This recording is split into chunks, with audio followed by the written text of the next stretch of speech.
Hej hörni och välkomna till en ny video. Idag är det den 9 september, klockan är 9:30. Jag tänker, här sitter jag i badrummet. Jag tänker att jag ska svara på lite frågor som jag har fått under säsongens gång, samtidigt som ni får följa med mig och städa idag. Och jag tänker väl att vi startar igång direkt.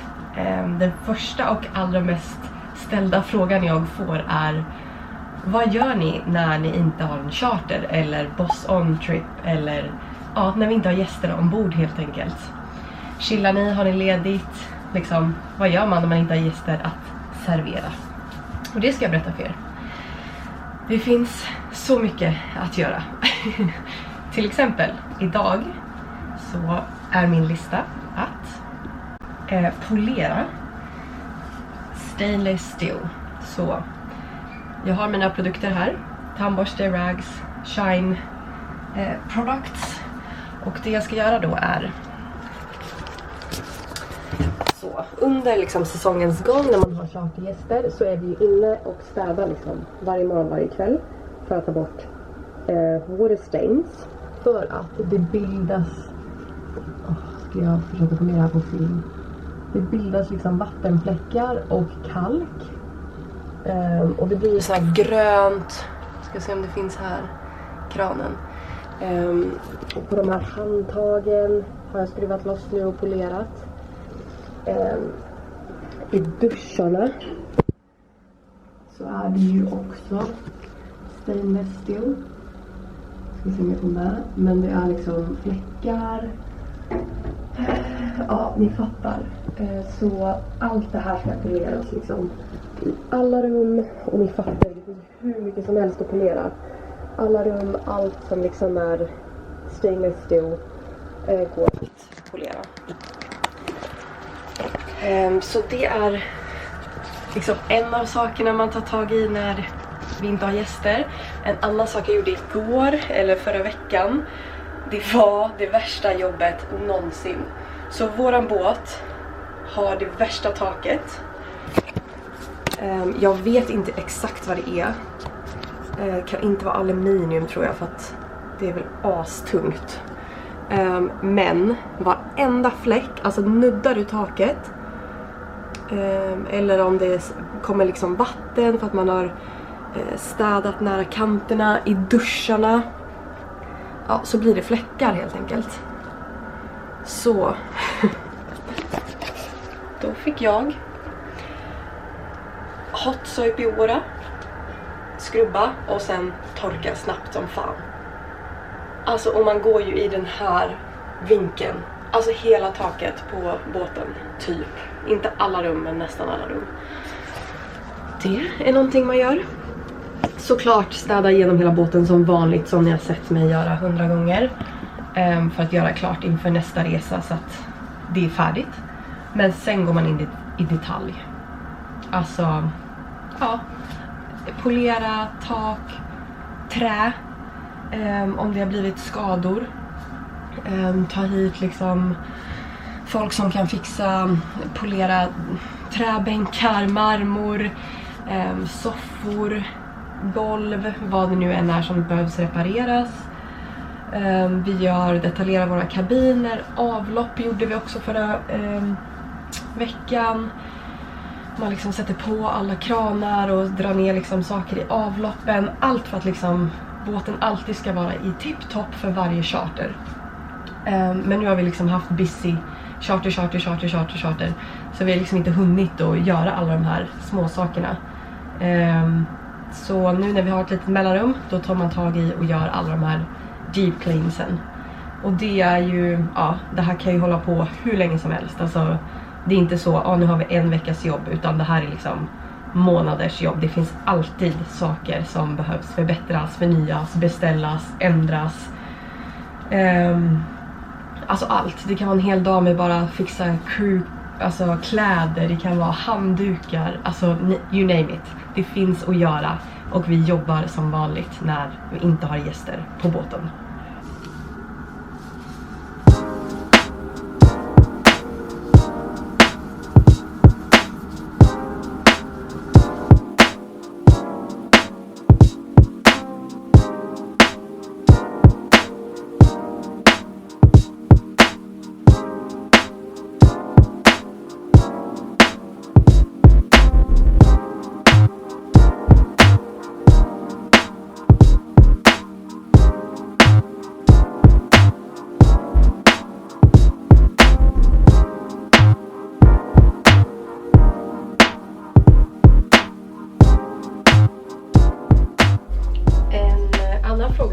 får ganska ofta är hur passen ser ut. Alltså hur jobbar vi?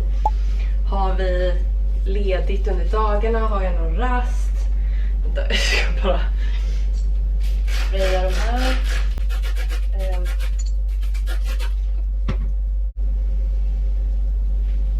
Men precis.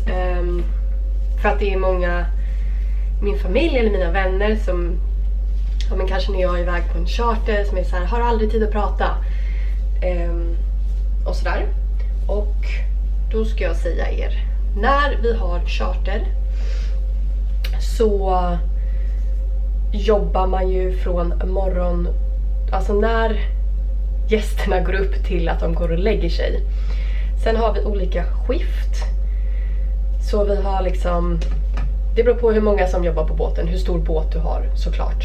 Vi är 4 stewardesser och jag jobbar på en 50 meter yacht. Så det innebär att vi kan ha 4 olika skift. En går upp tidigt och är uppe liksom innan alla gäster är uppe. Och sen så håller man på så liksom. Och sen har vi en som är uppe till att de går och lägger sig. Vilket innebär att det kan ju vara, ja det är jag. Så jag går upp liksom 4 timmar senare än första stewardessen. Normalt sett. Fattar ni? Så då kan jag vara uppe 4 timmar längre än henne. Ungefär. Eller alltså, jag är uppe till att de går och lägger sig. Och sen så räknar man 8 timmar från det. Det här skiljer sig också på alla båtar. Ibland har det 9 timmars liksom, mellanpassen. Ibland min pojkvän jobbar på en 70 meter. Han har 10 timmar till sitt nästa pass börjar. Så från när han går och lägger sig så räknar han 10 timmar tills han ska vara uppe igen. Vi räknar 8 timmar tills jag ska vara uppe igen. Det innebär att den enda tiden jag har där jag inte jobbar, det är när jag sover. Vilket ni då förstår är svårt för mig att prata eller skriva eller ni vet, hålla på med min mobil. För att den enda tiden, då tickar ju min sömn liksom. Och när jag går och lägger mig så är min kabinkompis redan och sover. Så jag kan liksom inte gå in och prata i telefon i mitt rum för att hon sover redan. Och på morgonen så är det ju bara klä på sig och ut och jobba igen. Så ser det ut. Du jobbar ja, men hela dagarna tills att de går och lägger sig. Jag brukar gå och lägga mig 3 på morgonen för att min boss gillar att vara uppe sent. Men det innebär också att jag börjar då klockan typ 10-11 dagen efter. Sen har man lunch såklart. Vi har 20 minuters lunch. Och sen skiljer det sig beroende på dag, båt, hej och hå om du har någon rast också. Vissa dagar är det absolut för stressigt att ha en rast. Så då jobbar du nonstop från när du gick upp till när du går och lägger dig. Men normalt sett så har vi haft 2 timmars break under dagen. De här 2 timmars breaken utnyttjar alla till att sova. Just för att du jobbar onormala timmar under en lång period. Så man behöver extra sömn. Jag har aldrig nästan näpat i mitt liv. Så jag nyttjar inte mina raster för att sova. Jag gillar att liksom känna av att jag har en rast. Sover jag så bara flyger tiden förbi. Och jag känner typ att jag blir tröttare när jag vaknar upp. Så jag brukar bara kolla på YouTube. Tar alltid en dusch. Fixar alltså fräschar till mig. Och allt sånt där. Så ja, så ser det ut. När du inte har en charter som idag, då jobbar vi som vanligt kontorsjobb typ. Och det beror väl helt på vad din chief stew eller vad båten har för rutiner. Min andra båt brukade jag jobba 8-5. Idag jobbar vi 9-3. Ja, måndag till fredag liksom. Och sen så är det ju full on när du har gäster. Så ser det ut med tiderna och arbetspassen på en båt. Okej, där var jag klar med poleringen av alla kranar. Och nu är lunch precis klart här. Klockan är 12. Så det tog mig ungefär 3 timmar att polera alla kranar. Sen har vi alla towel racks och alla duschar och allting kvar för en annan dag. Ja, men det drar mig in på nästa fråga. Vad vi äter på båten. Vem lagar mat? Vad får vi äta? Äter vi samma som gästerna? Det tänkte jag svara på efter jag käkat lunch. Okej, så next mission blir att rengöra alla våra kaffemaskiner, tekokare och allt sånt där som har byggt upp kalk och sånt. Så vi använder vinäger och så häller jag väl igenom det där, rengör hela maskinen och så får det liksom gå några omgångar med vinäger. Samma med den här, jag får liksom koka upp vatten flera gånger med vinäger. Så de är fräscha och rena, inga kalk och äckelheter. Vi har gjort samma med liksom våra ismaskiner och allt sånt. Så det blir mitt mission. Och samtidigt som jag gör det så svarar jag på frågan vad vi äter på båten. Okej, så vi har alltså en chef ombord. Och han lagar då mat till oss och gästerna. Olika på olika båtar beroende på hur stor båt man har. Till exempel Dins båt som är 70 meter. Han har 2 kockar. En till crew och en till gästerna. Och våran båt, ja, ibland, sällan äter vi samma som gästerna. Men det är väl de tillfällena när det kanske är mycket att göra för kocken och sådär. Då gör han liksom extra mat. Samma rätt som man gör till dem. Bara det att han lämnar hälften till crew och hälften till gästerna liksom. Men så finns det olika budgetar på olika båtar som man ska följa och sådär. Och oftast är ju gästmaten väldigt mycket dyrare än crewmat. Så det beror lite på. Medan min andra båt så åt vi ganska ofta det som gästerna åt. Så det beror på. Men ja, han lagar ju då lunch och middag varje dag. Har han en ledig dag som vi andra, så beställer vi mat från Volt eller liknande. Men så ja, och det är det. Frukost gör vi själva. Ibland får vi typ bananbröd och lite så här croissanter och sånt på typ charter. Bara för att snabbt få i oss lite på morgonen. Men så det är så det funkar med mat. Vi lagar aldrig mat själva.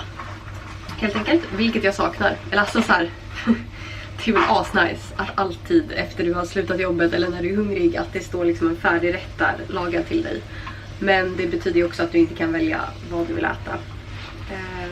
Så det är liksom typ bara äta och vara glad. Men det ser olika ut på olika båtar som sagt. Men det är situationen med mat på Superyachts. Okej, jag har nu slutat för dagen. Klockan är typ 3:30.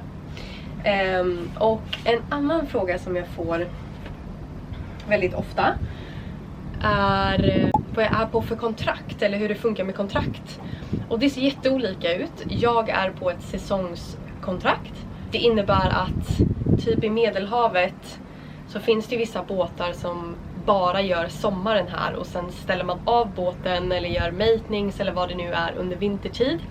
Det är en sån båt jag är på. Så när de har mycket bokningar, charters och allt sånt där under säsongen så tar man in extra personal och signar dem då på ett säsongskontrakt. Så jag är på till 31 oktober och jag startade juni. Så juni till oktober. Sen finns det andra båtar som kör dual season. Man gör Medelhavet och sen följer med båten över till Karibien. För det är ju nästa säsong då. Så ja, det finns massa olika. När jag var i Australien var jag på ett tickande kontrakt liksom hela tiden. Eftersom att där längs kusten så är det alltid, du kan ju alltid hitta sommar liksom. Så att ja, vi åkte uppåt när det var vinter nere och så skiftade vi liksom. Gud vad dåligt förklarat. Men där var jag liksom på ett fulltidskontrakt. Jag har även frilansat, det är också någonting man kan göra. Då har man liksom en day rate och hyr ut sig själv för dagen. Så det kan vara en båt som har ett stort event och behöver 10 extra stewardesser bara för den dagen. Då finns man med liksom i en agentur, mitt CV och bla bla bla. Och så kanske de väljer mig för det eventet och då har jag liksom en day rate på mig själv. Då har man liksom ingen timlön utan man har oftast en dagslön. Just för att i yachting vet man ju aldrig hur många timmar man jobbar. Så att de kör ofta dagslön helt enkelt. Så hoppas det var svaret på frågan. Jag är på seasonal kontrakt från juni till 31 oktober. Då tänkte jag försöka riva av ett träningspass. Men det är lite vindigt så jag tror inte ni kommer höra så mycket. Men vi kör nästa fråga när jag är klar.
Jag har fått en dille på gula kiwis. Alltså det är så gott. Det smakar typ mango. Så har ni inte testat det, köp gul kiwi. Jag tror vi har kommit till den sista men absolut mest frågade frågan. Eller vad ni liksom mest vill veta. Hur mycket tjänar jag? Och det ska jag svara på. Det är jätteolika. Eller alltså inte vad jag tjänar, men det är så olika i branschen såklart. Beroende på position, vilken rankning du har och så vidare. Jag är ju ny i branschen, så kallad greenie. Alltså grön. Jag har gjort mina kurser och har typ ett halvår erfarenhet. Eller nu har jag väl typ ett år. Skitsamma. När man är ny i branschen i alla fall. Då skulle jag säga att du ligger mellan 2 5 till 3 000 euro i månaden. I Medelhavet då. Så det är liksom normalt. Så får du någonting under det eller liknande, tacka nej, för då är det något fuffens. Så mellan 2 5 till 3 000 är liksom det normala industrigrundlönen. Sen får du ju dricks. Framförallt i Mediterranean. Folk dricksar otroligt mycket pengar här. Så standarden är väl mellan 10, 15 till 20% av vad din yacht chartrar ut båten för. Jag har sagt tidigare vad våran båt kostar per vecka, men jag har inte det i huvudet just nu. Så jag tänker att jag kan lägga in det här. Och sen vad 10% är av det priset, 15, 20 och så vidare. Så det du vill kolla efter är ju om det är en charterbåt, för att du vill ha så många charters du kan trycka in såklart som möjligt, för att varje charter ger ju dricks. Så har du back-to-back charters som vi har haft flera i rad liksom, då får du liksom en ny tipp för varje vecka, vilket betyder att din månadslön kan ju liksom 4-dubblas, som ni fattar. Och är man på en privat båt så får man ju bara grundlön. Bossen trixar liksom inte, utan då har du en grundlön och den är densamma liksom. Det du kan få istället är andra förmåner, till exempel att du jobbar rotation, alltså att du jobbar 3 månader på och får 1 månad ledigt betalt, 3 månader på, 1 månad ledigt betalt, eller 2 månader på, 2 månader av och så vidare. Så det finns massa andra fördelar. De betalar kanske alla dina kurser du gör och så vidare. Sen position såklart. Alltså jag är ju third stewardess. Kommer upp till second stewardess eller chief stew, då kanske du ligger på chief stew kanske så 5 till 7 000 euro i månaden, vilket är såklart är en sjuk grundlön, tycker jag liksom personligen. Och sen dricks på det. Alla får ju samma dricks, eller vad man säger. Alltså de dricksar en klumpsumma och så delar man det på hur många crew man är. Så det är väl det, hur mycket du tjänar. Sen får man ju inte glömma bort att allt du tjänar är liksom fickpengar, eftersom att du inte betalar något. Det är väl det som gör den största skillnaden. Du betalar ingen hyra varje månad, du betalar inte mat, du betalar typ inga andra, alltså du betalar inga produkter. Alltså fattar ni? Så att allt går ju ner liksom till sparande. Och sen så har man ju inte jättemycket ledig tid att spendera sina pengar på liksom privata grejer. Så att när du gör en säsong så kan du spara väldigt mycket pengar väldigt fort. Och det är ju det bästa med den här industrin också. Du kan resa, se nya ställen och du sparar massa pengar under tiden. Så yachting är något jag rekommenderar alla att göra. Även om det är tufft så är det, jag älskar det. Och sen kan man ta ledigt efter säsongen är slut, innan man hoppar på nästa gig liksom. Så ja, det är väl det. Jag har liksom inte riktigt fått en slutklar summa på hur mycket dricks vi har gjort den här säsongen. Vi har en till charter och sen tänker jag väl att jag kan lägga in vad jag har tjänat under den här säsongen. Faktiskt, det är ju inget att dölja, tänker jag.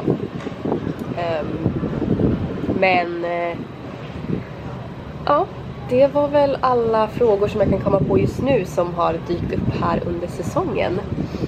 Jag ska nu fortsätta kolla på Idol. Enjoy my yellow kiwis. Dricka mitt te. Och ja, det var det.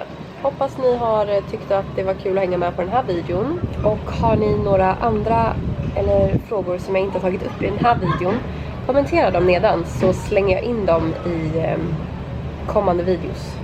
helt enkelt. Glöm inte att klicka på prenumerera, likea och så ses vi i nästa video. Tack för att ni har kollat. Sa jag inte nyss det? Hej då!